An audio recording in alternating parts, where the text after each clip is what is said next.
ఒక వ్యక్తి చేపలు పట్టేటప్పుడు ఒక పాము కాటు వేసింది. కానీ ఆస్పత్రికి వెళ్లడం బదులు ఆ పామును వెంబడించాడు.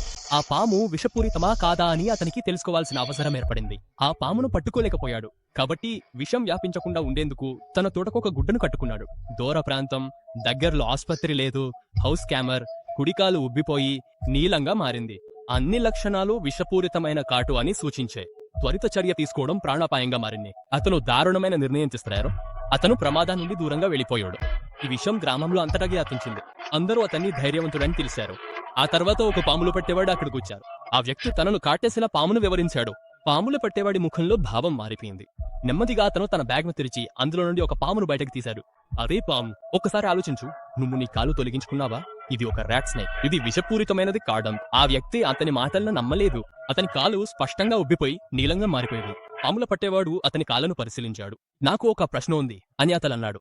నీ ఎడమ కాలు మీద 2 కాటుముద్రలు ఎందుకున్నాయి? ఆ వ్యక్తి ఒక్కసారిగా షాకు గురయ్యాడు. తర్వాత కుప్పకూలి ఏడుస్తూ తన కుడికాలని గట్టిగా పట్టుకున్నాడు. అతను ఎడమ కాలు మీద పాము కాటు గురయ్యారు.